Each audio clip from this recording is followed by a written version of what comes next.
Kung sino man gumawa ng speech niya, i-fire niya. To be very frank, bakit President Marcos Jr.? Precisely because pinagmukha kang elitista at pinagmukha kang elitistang presidente na nasa taas, nasa ivory tower at malayong-malayo ka sa mga normal at regular na Pilipino.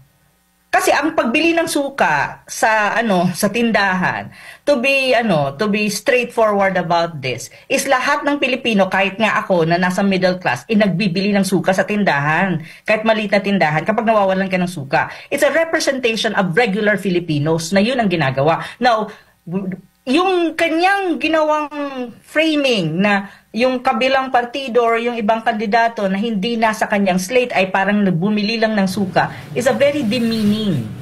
Very demeaning yan sa mga kumakandidato na hindi nasa slate nila, at demeaning siya with reference to regular Filipinos who are not elite. And there's only 1% of our population are on top, na elite talaga, na hindi bumibili ng suka sa tindahan dahil may meron silang mga butlers or may mga yaya sila na bumibili, at hindi sila bumibili sa maliliit na tindahan at bumibili sila sa mga social na grocery. Yun yung yun yung optics dyan kung i-analyze mo at i-content analyze mo, content analysis ang gagawin mo sa statement ni President Marcos Jr. So, parang sinabi mo na, where the elites, sila, mga mababang tao at mababang klaseng tao. O, gano'n naman talaga ang implication yon. Sinasabi niya, kami magagaling, kami ma-elitista, kami ang mga the best. Sila, wala yan. Kasi parang bumibili lang na ng suka yan sa tindahan. So parang dinimin mo. Hindi niya naintindihan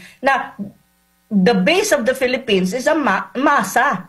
At lahat ng tao may ganong klaseng ginagawa every day. Problema sa mga tulad ni Tarela is sweeping kung magsalita.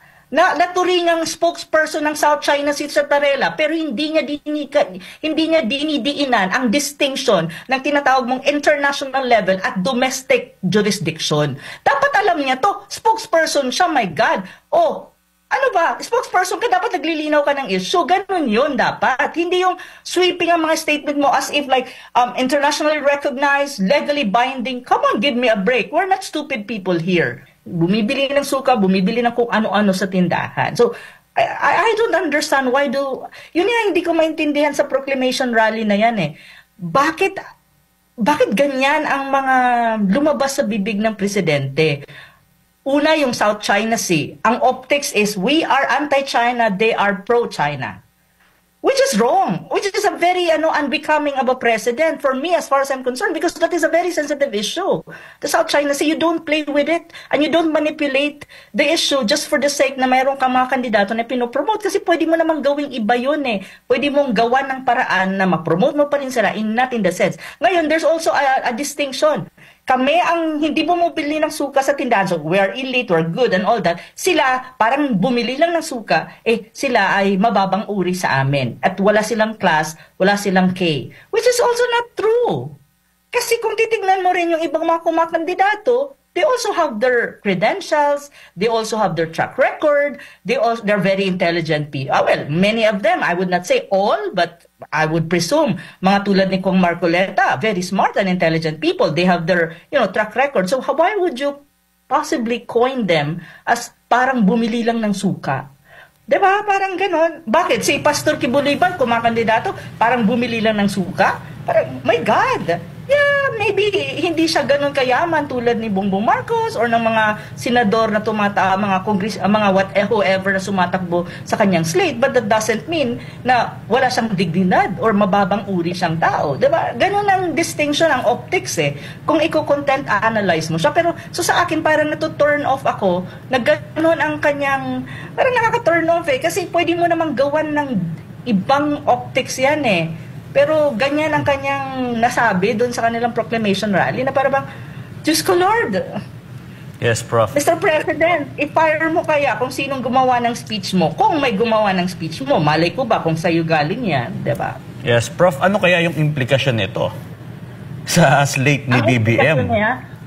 Well, kung ang mga Pilipino nag-iisip at kino-context analyze nila yung mga sinabi doon sa proclamation rally ng partido ni BBM at iko-contrast niya doon sa Halimbawa, yung PDP Laban, kasi ang PDP Laban, alam ko ngayong araw na to nagkaroon ng proclamation rally, nandun kayo ng mga senador. Anong mga sinabi doon? Make a contrast, make an analysis. Tignan nyo kung sino ang mga kandidato na tingin nyo would represent the Filipino people really and would never demean the Filipino people. Probably you can have an idea kung sino iboboto nyo. Kasi ganun yun eh. Hindi dapat maging ano to, yung election kasi ngayon, dapat maging election to na ang mga Pilipino ginagamit ang utak para tignan kung sino ang iboboto nila at sino ang hindi. At ginagamit din ang utak dapat ng mga Pilipino tignan kung paano dinadala ang diskurso ng mga importanteng issue na kinaharap ng bayan at hindi lamang nagre-rely sa mga sound bites or optics na minsan nakaka-off.